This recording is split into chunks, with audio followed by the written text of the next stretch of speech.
Hello and welcome back to CreepyPod. It's your hosts, Bill slash ThatNinjaThere and Rasmus slash Rezbir. Back with you again with Bedtime. Yep, that's what we're at. So are we getting right into this? Okay. Yeah, we're getting right into it. Okay, what happened in the last episodes? Uh, Dude was haunted by a ghost that tried to drag him into a wall. Now he's going back to confront his childhood fears. It didn't happen. It didn't happen. It didn't happen. Oh yeah, and he's back in his old neighborhood now. Yeah. Can you open the door? It's kinda hot in here. Thank you. Okay, well, we'll jump right into it. Do you want to start off or should I? I suppose I can go ahead and start. Alright.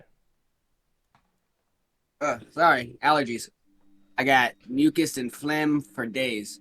Ooh. The windows at the front of the house were filthy, and as such, almost impossible to see through. But as I wandered around the back of the building, I could see more clearly inside. I would have imagined that a house such as this one would be empty, but on the contrary, it was entirely occupied. Occupied by the trappings of a modern life. I could see a television sitting in the room, or in the living room corner. A coffee table with magazines strewn across it. Various pieces of furniture sitting as if ready to be used. And a couple of coffee cups sitting on the windowsill, still full, covered in mold.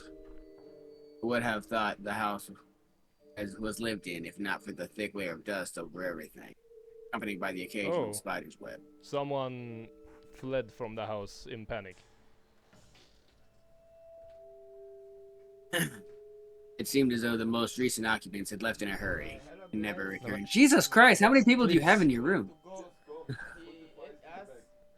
Yes. You going home? All right.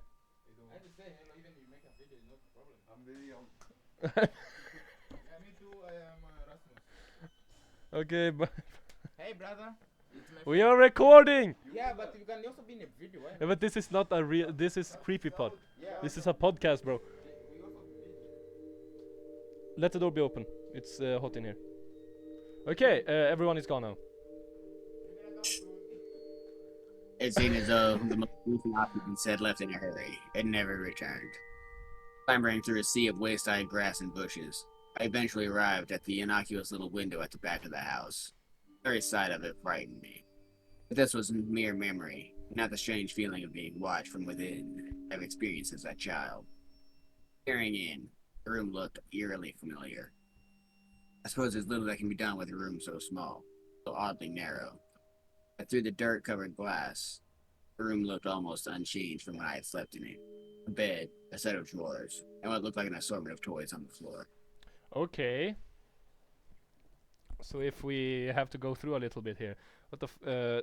He went back, and it seems abandoned. Yep, and not much has changed. That seems suspicious. That gets me like reminded of. Guess what? Pen pal. Well, They move from one house. the same He time- comes back and sees that everything looks the same and it looks abandoned. And abandoned places seem to be a rather creepypasta staple, so yeah, it can just remind you of whatever your favorite creepypasta is, regardless of what it is. yeah, I can imagine that. Okay, so yeah. A profound sense of anger washed over me momentarily, but I shook it quickly off from my mind. The room was clearly that of a child's, and the thought of that thing harming another innocent filled me with the contempt for such a thought. And within me swelled the desire to protect any child from such an abomination. Hey, I did that that smoothly. Yeah, you did. That was real smooth. As I gazed at the wall, of which a bed lay okay, alongside it, the hairs on the back of my neck stood up. For a moment, and it was for only the slightest, I thought I saw a blanket on top of the bed move. More than thought. Through that window pane, I could have sworn I heard a wheezing gasp. Closing my eyes tightly, I repeated another scientific mantra. Science does not owe... Wait, that's Science does not owe its depths to imagination. Okay, so his childhood fears. Actually, if it weren't for you kind Actually. of, well, no, like science does owe a lot of debts to imagination because it was because of our lack of understanding that we sought understanding. You figured out what those lights were in the darkness because of you couldn't help but imagine what it was, and you wanted to know exactly what it was. So I'm gonna have to disagree with that one. Yeah. Yeah. Yeah. um, But anyways, I believe it's my next three. I But, love, oh yeah, go ahead. huh? Give your thoughts. Oh yeah, but I just want to say, like, still I love this story. It's very well written, and it's not much problems with it. You know, usually by this far into a story, we would have like sitting here and like, what the fuck is going on?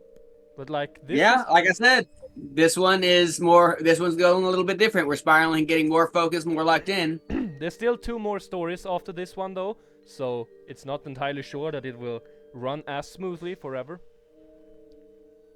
It's still a chance that it will. They do have a habit of fizzling out, but this one's actually been pretty good. So, shall we continue? We have gotten pretty far into this story, into part 3 of the story, and like this far in, nothing has happened. So like in the first 2, it was throughout the whole story something happened after another thing, after another thing, after another thing. Like this monster keeping on, and blah blah blah blah blah. And now nothing at all has really happened unless nothing has really happened. If this were a movie, he's building up the suspense for a jump scare. Yeah, exactly. So I'm actually gonna be a bit because like he said that the monster disappeared after the second one, right? The monster in the second part, it was a last goodbye. And then he moved again. Something like that. And after he published the story, he started sleeping worse and like felt a sense of someone watching him. So like he hasn't seen this thing since his childhood, and now I would presume he was in like his 30s or something. So Oh my god. so I would He's guess, always like, afraid that if he talked about it, it would anger them. And well, he talked about it, so they're angry.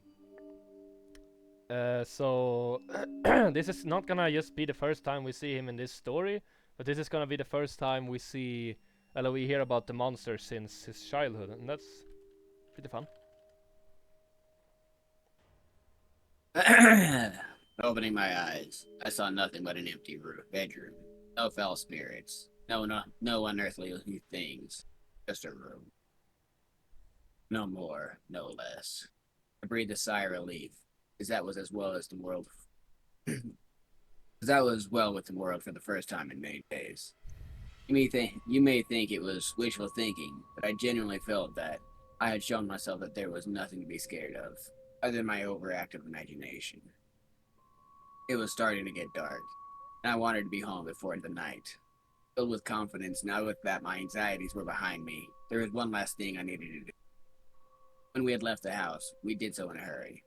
As a child, it was disorientating, even frightening to leave everything I knew behind. There was one thing left which I was always wondered about. At the bottom of the garden stood a sycamore tree, which looked like it had even been older than the house. I was amazed at how unchanged it was. I had grown up, gone on to pastures new, but the old sycamore still stood, wise, warm, almost friendly in its appearance. This gives me something. This gives me a bad feeling. I don't know why this tree gives me a bad feeling, but I feel like this is not. This is not good. Oh my days! Look at the lines I have now. You want me to take this one since it's so long? It's okay. It's okay. I have to challenge myself. There you go. Keep with it, brother. I think it's the rites of a passage for any child to have a place to hide things. It's often their first experience with independence. Something removed from any authority figure. For me, my stash was halfway up the sycamore. I'm sure I must have looked like a fool, but I happily and gleefully climbed the tree with abandon.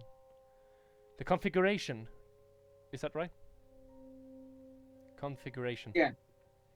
Of the Yeah. branches had changed in places, but overall the happy memories of playing amongst the limbs of the old sycamore, of having a little piece of the world to myself away from everyone else, seemed vivid, as it was remarkable how much remained unchanged. Halfway up I caught my breath and smiled to myself. In the central trunk of the tree lay a hollow. Whether it had been created by an animal or perhaps the thug of a gale on the weakened branch long ago, I do not know. But it was where I kept things. If I found something which I was sure would be taken from me for being inappropriate into the hollow, it would go. The truth is, though, that the majority of the items inside were not that interesting. Mostly just toys and rarely exotic pieces of contraband, like a slingshot or some smoke bombs.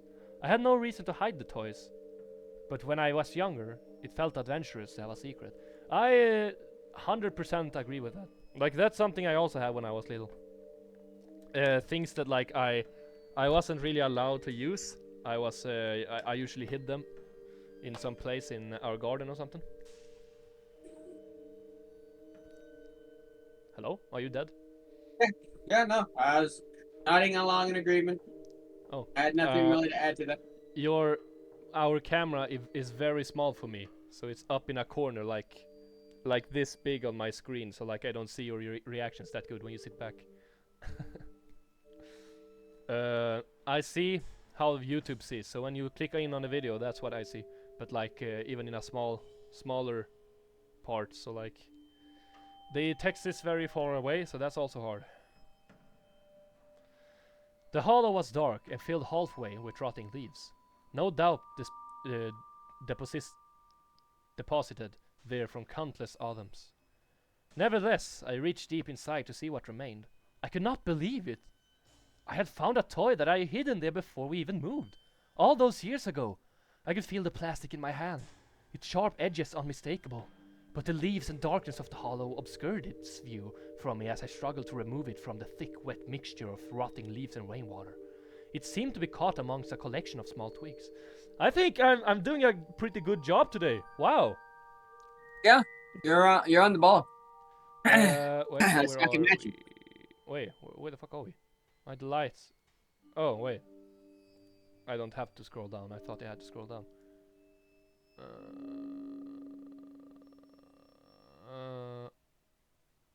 There is your lines. Okay. Okay. Ready? Yep. The reason I was so excited was that I knew when we moved that I had left one of my favorite toys behind. A small plastic First World War British soldier. I mean, it may not have sound like much, but I'd grown up on my family's stories and my grandfather's adventures during both wars. And while he had passed away before I was born, I'd often act out exaggerated versions of those stories with this small soldier in the role of the hero. My intrepid grandfather at the time, I thought a hollow was a perfect hiding place for a soldier. My delight, however, quickly turned to horror. I felt sick to my stomach. As I pulled the soldier out, I realized it was not my toy, but something else entirely. Up into the back of the hollow, amongst the sludge, and now in my hand, was the skeletal remains of a small animal. Bones crunched together in my grip. There's a few small flakes of hair and flesh left on it putrefied between my fingers. I almost lost my balance as the rotten and potent smell of death escaped through my moist grasp, invading my senses. I climbed back down, carefully, dejected. There was nothing else in the hollow. My toy was gone, probably taken by another child during the subsequent years. What remained of the poor animal, I buried under some loose earth in the garden. I left that place immediately. Okay.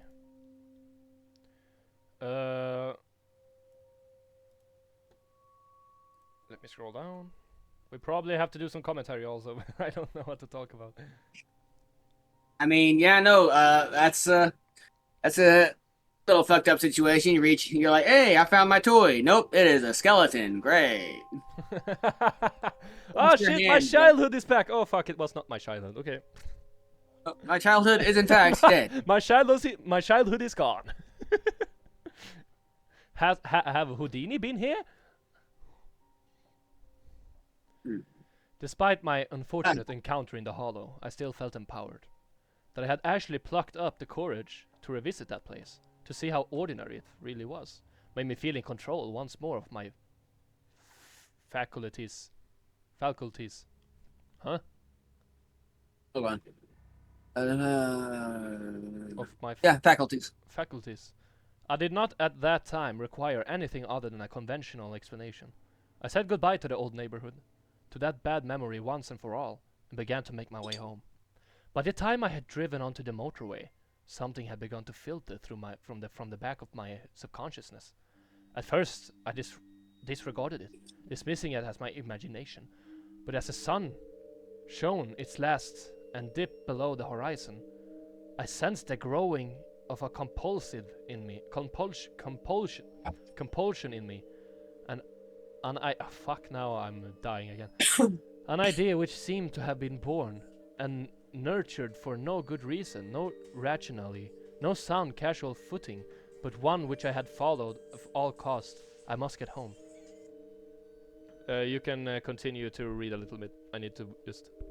Hello? Hello? Sitter och spelar in.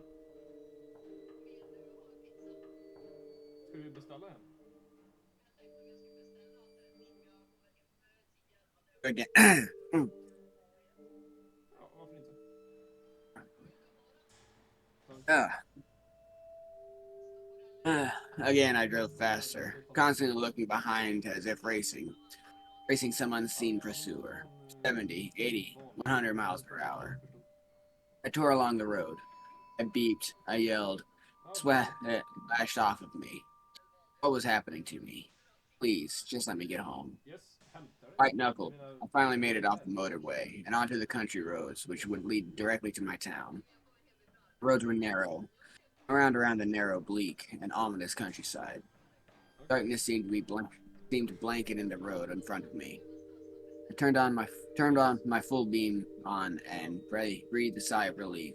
See a bright light again, even if artificial. The manic anxiety which had seemed to grip me on the motorway appeared to have diminished, however. I still glared into the rear view mirror more often than I should have. Just make sure that there was nothing following me. Perfect timing. You got in just as I was finishing up the third paragraph. Or third set of lines. Following me? What? Where the fuck? Oh, you took many. Oh no, that's the... Okay.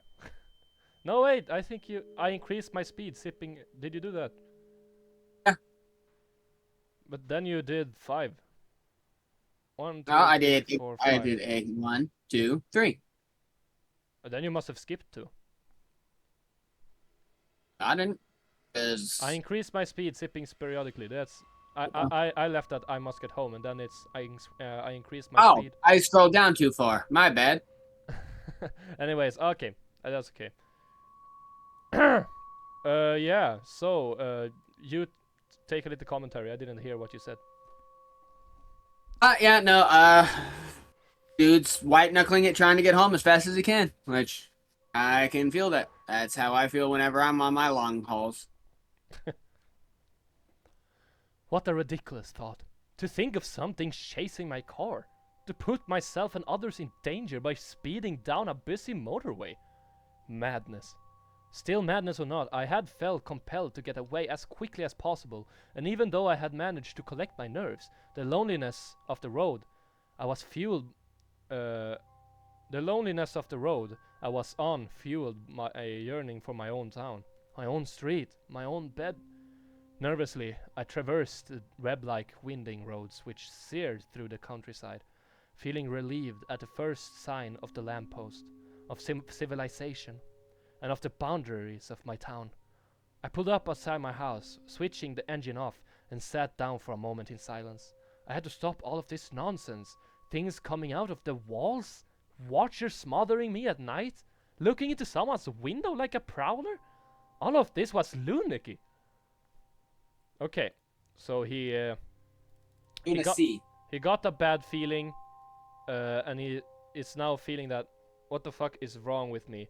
Why am I afraid of something that doesn't exist? I've been there many times. Yep.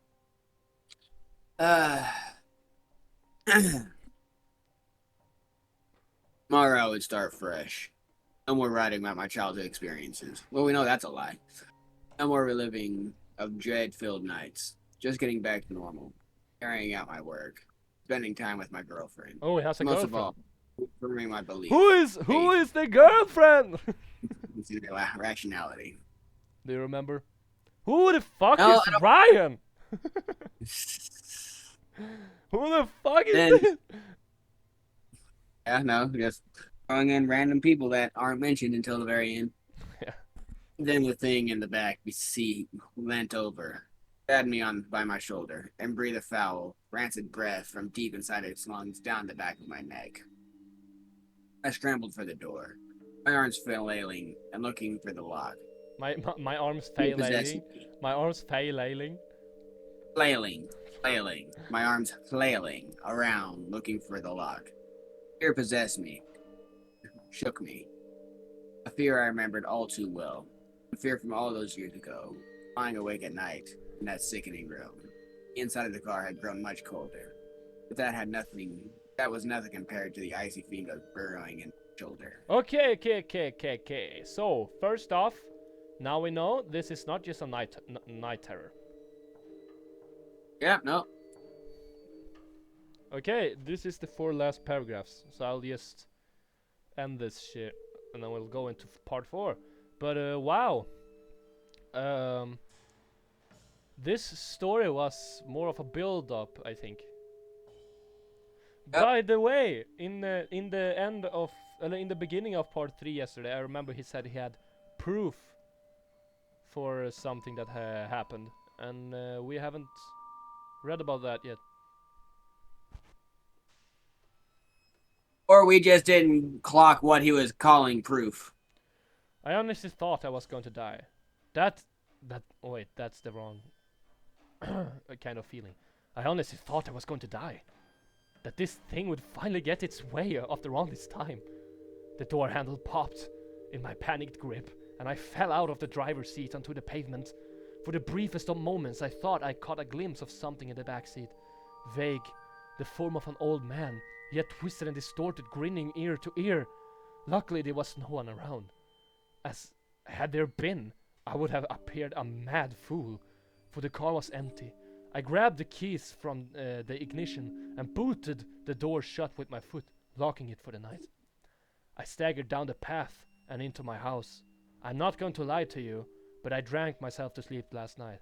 Okay, I can understand that. You may recall that I said I had evidence. What did I say?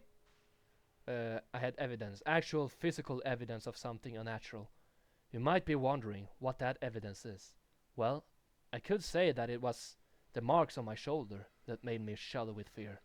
Or I could tell you that my bedroom window, lying pries open this morning, by what looked like claw marks, has left me dreading tonight. Or any other. But no, none of that scared me as much as what I saw today upon waking. Okay. Sometimes the most frightening of messages are not the most simple. For lying on my chest as I awoke this morning was a toy soldier. Shit, I got chills. The soldier I had hidden in that hollow all those years ago returned to me as an adult, bitten in half. Oh, I got fucking chills. Damn. Yeah, no, that was good. Buried that for a minute and came back to it at the end. Woo. That was wow. Okay.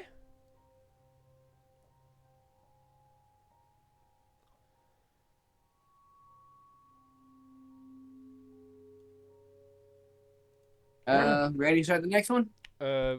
we're just reading through now without saying anything, almost. I don't know how fun that is. We're getting more into this one. Yeah, that's true. This one is not fucking horrible like all the others. I don't like the view of my hallway either. It looks like the back rooms. Looks like. Now when I walk out this hallway here, I will just be stuck there forever, wandering through infinite halls. Well, that was part 3. What did you think? That was good. This one's very good at drawing up the suspense.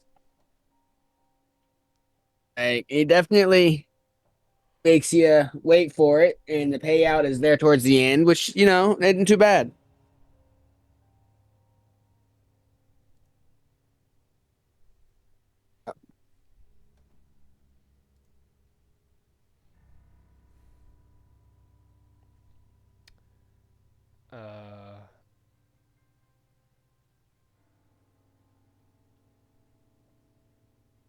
This is still. Oh no. Okay. Well. Yeah,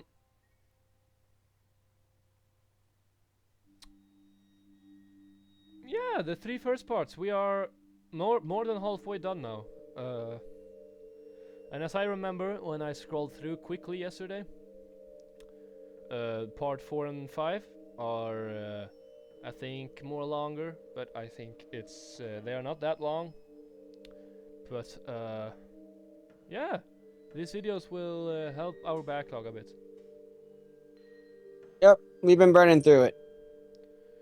All right, I guess no one of us has anything to say, so. Yeah, no, this one's good. I want to see what comes next. Okay, you wanna start it off? I ended the last one. Yeah, sure. Why not? Oh, I got a bit of a toothache. I think that might be part of why my commentary might be not be as frequent. I might need to be getting myself to a dentist soon. And that Take care of your teeth, kids. And that would not be for free, right? Of course not. In Sweden it would. Oh, yeah. You could move in with William. I'll take my pain for my own teeth, thank you.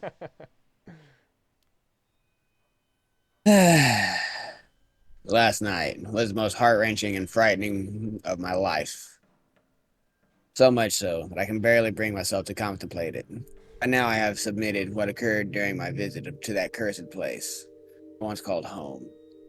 A visit which heralded the return of my childhood fears. No matter what foul thing befell me then, nothing could have prepared me for last night. After waking up to that chilling sight of that toy soldier, bitten in half, I found that the window to my bedroom was slightly ajar. On closer inspection, it looked entirely as if the window had been prized open from the outside. Latches were bent back, out of position, as if subjected to unrestricted, unbound brute force. You have one more. Do I? Yep, you only did 2. Oh.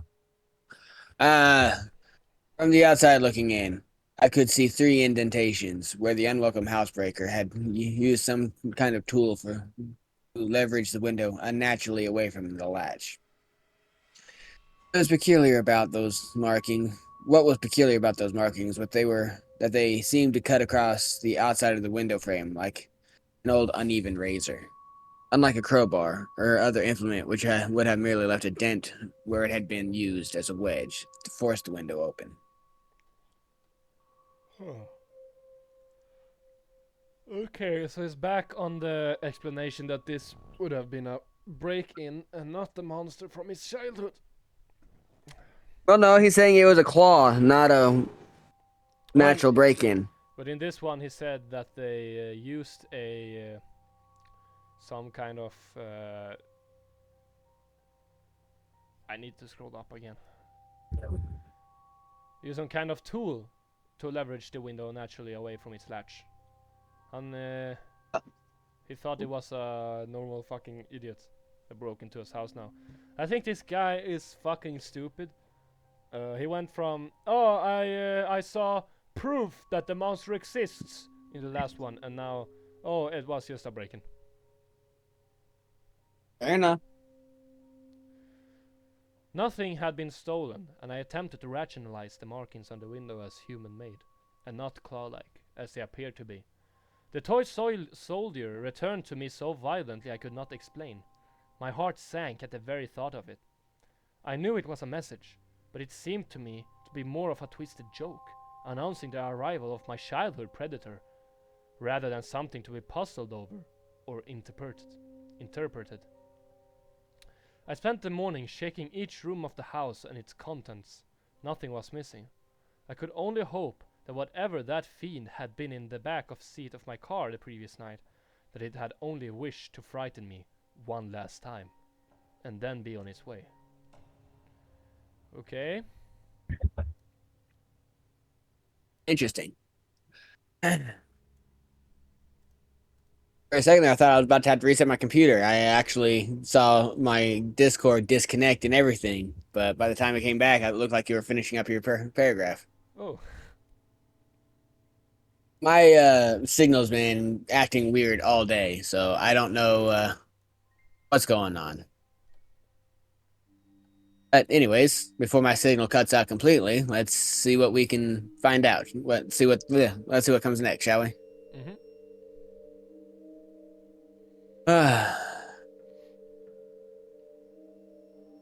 Perhaps its reach would be weakened so far from my childhood bedroom. All too easy for any sane person to persuade themselves that a traumatic event is something more benign. But in this instance, I could not. That broken toy was not a mere joke, but a promise.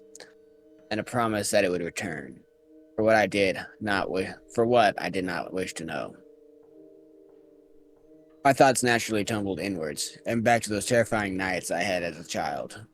I was now reintroduced to the apprehension of bedtime, longing for the day, the anxiety of night. Like an old and relentless enemy, my fear grew throughout the day, festering inside of me, leading to strange and ominous thoughts about the consequences of unwittingly bringing that thing home. Okay, so right now he's just Building the suspense. Like, we Yeah. know this guy's pattern by now. So Hey, like, he's... I think he's right now he's not really trying to explain what happened and shit, but like it's more oh, I felt this and this and this and this morning and blah blah blah blah blah, and recounting things and shit. This is like the most boring part of the stories, and I don't even think this is boring, but that says much about this story, that the worst thing about it, from my point of view, is when it's just sitting down and rambling about this kind of stuff. And even though I still love it, like, his writing just has me hooked.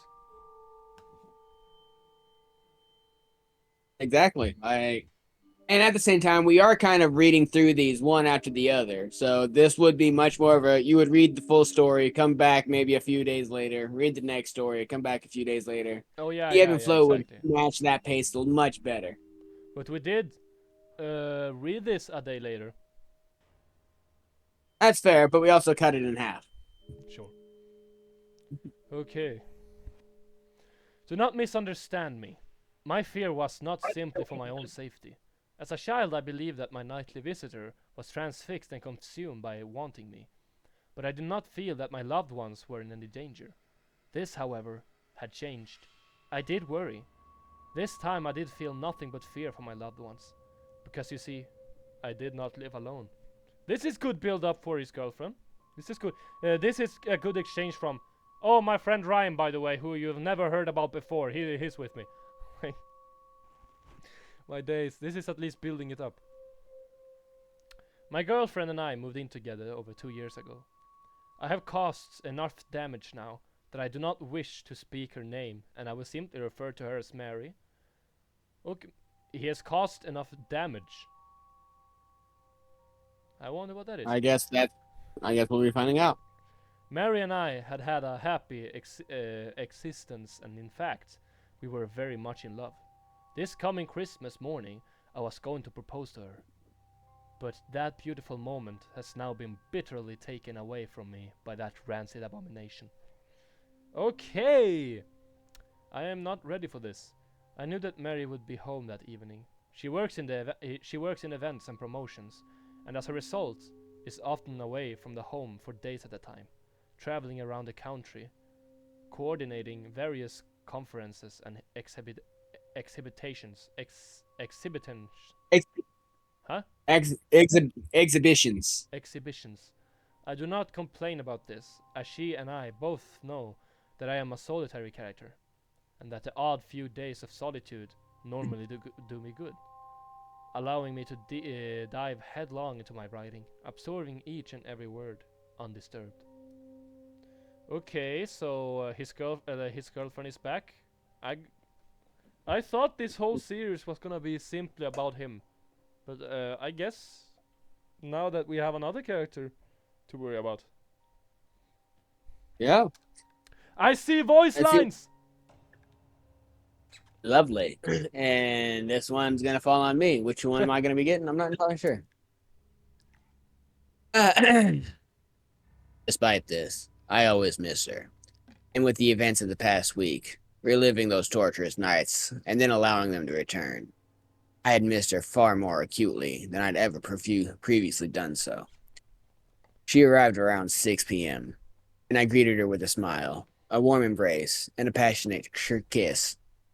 I tried to hide my perturbed state of mind from her, but Mary knows me better than anyone I have ever met, and immediately inquired. So I gotta try a female's voice. All right. What's wrong? What's wrong? But that's how I see Mary. What's wrong? She's like this this bad hood girl. What's wrong? Excuse me, what's wrong? She's that. Alrighty then.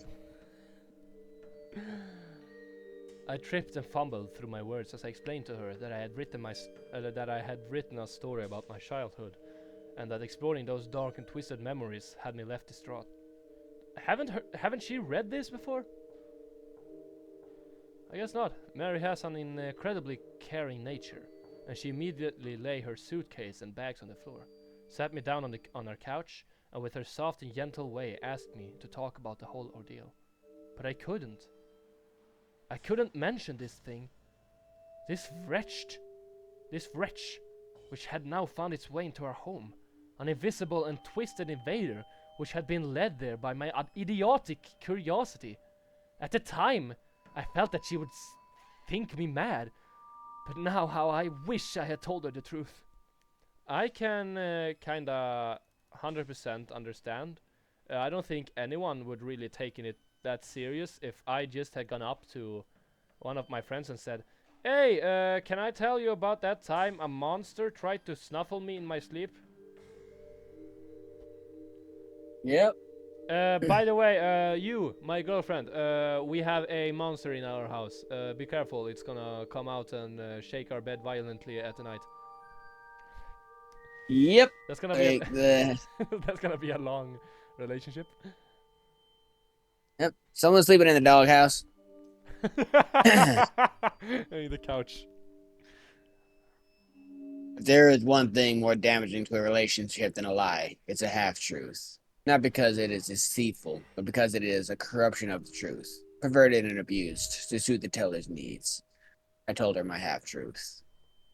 I told her about my story. That of the thing in the narrow room with and the watcher at the end of my bed.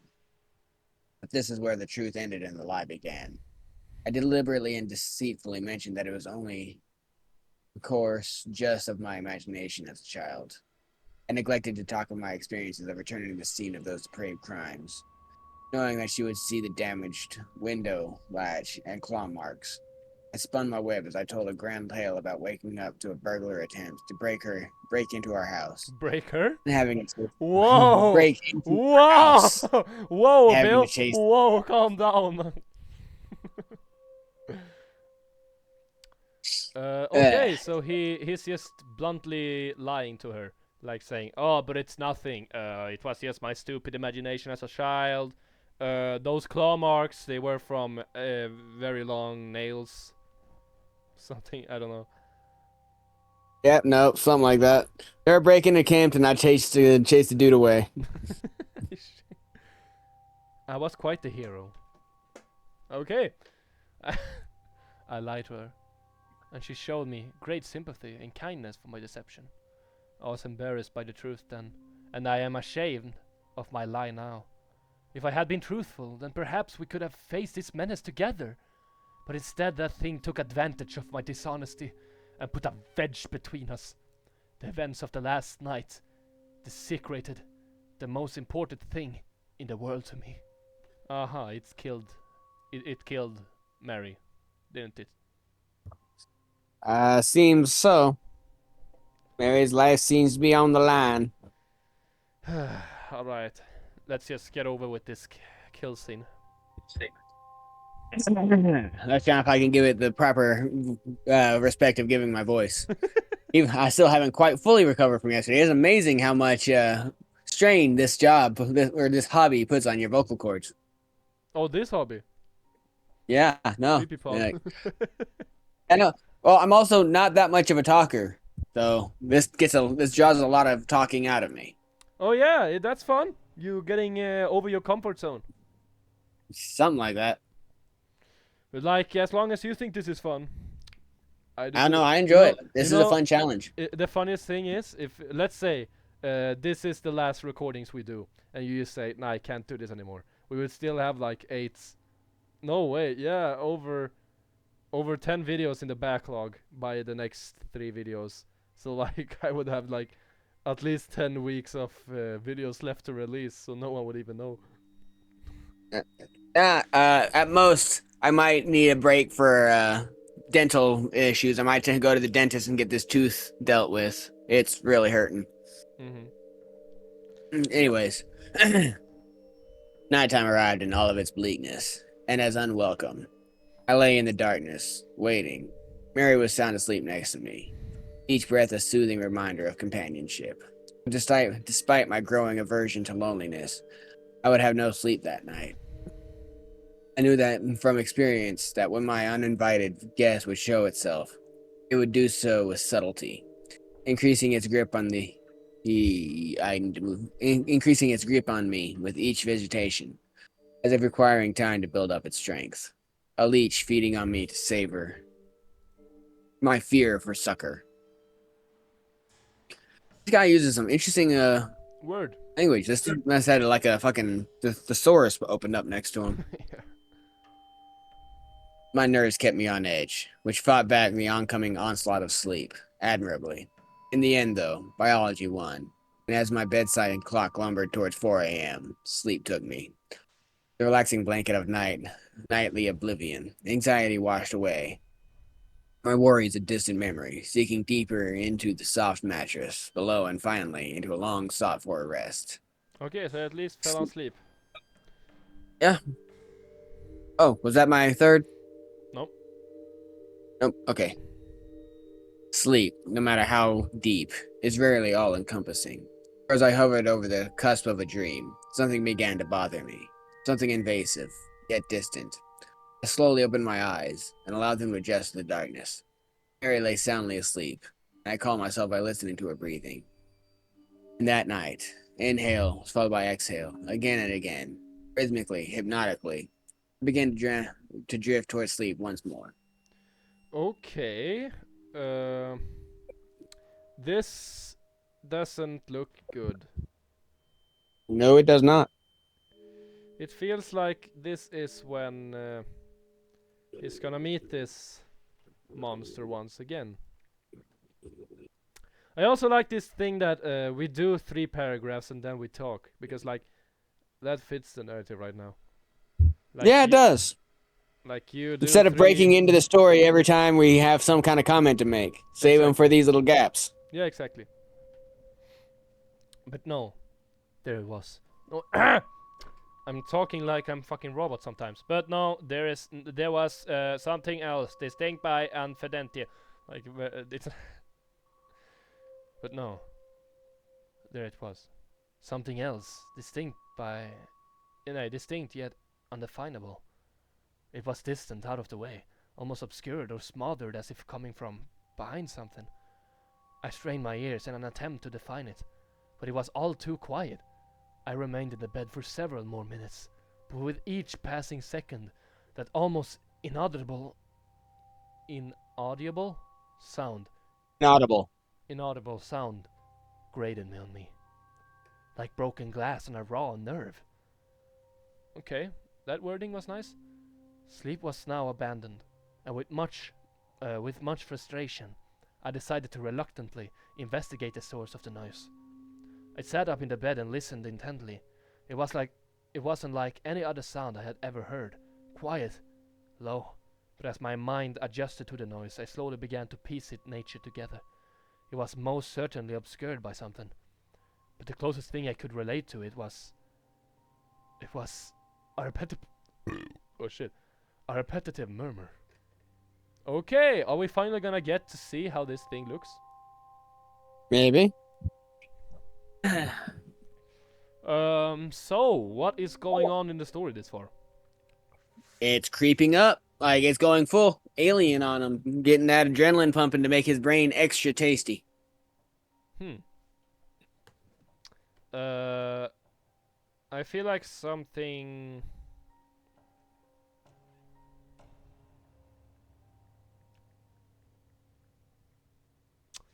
I don't know what I was about to say. I get this feeling of like we have seen so many pieces of this before, like in the first 2 episodes. So I wonder if they're gonna do something different this time. Cause like I get that feeling of we already have seen 2 parts of just this creature creeping up on him, doing this and this in his bedroom. Like I wonder if this is gonna be something different.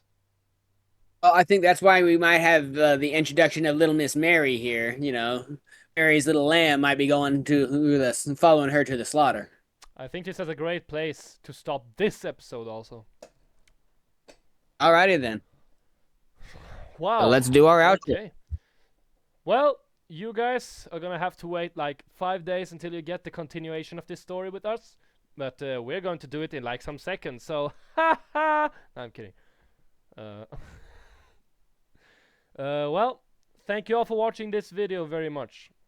If you like this video, please press the like button. I would really appreciate that, because that will help us to grow a little bit, and that would help us to get more views. So send it to everyone you know, send it to your mother, send it to your grandmother, send it to your grandfather, send it to your great-great-grandmother, and so on. And if you want to see more stuff we do, or want to see earlier stuff we have done on CreepyPod, please subscribe if you like what we do. And if you never want to miss another video that we ever do, please press the notification bell. And if you have something that you don't agree with, or something that you do agree with, or something you just want to talk with us about, what should you do? Leave a comment. Speaking of, I keep saying that I am going to go through these comments and comment to people, and it turns out that for some reason, whenever I go to our videos, I'm just not seeing these comments. So I'm not ignoring you guys. I'm just an old man on the internet and might have been being stupid. So I see I see all the comments though, so it's okay. But yeah, don't send anything to me that's specifically for me. So leave a shout out for me if you need. I can start sending you pictures of the comments. But anyways, wait. Yeah, like you said, like, subscribe, comment, find my book. Let's move on. Signing off, and let's move on to this next one, shall we? Wait, I'm. Oh well, you know, I can use this to take out my eye. Knew it was flaking. There we go.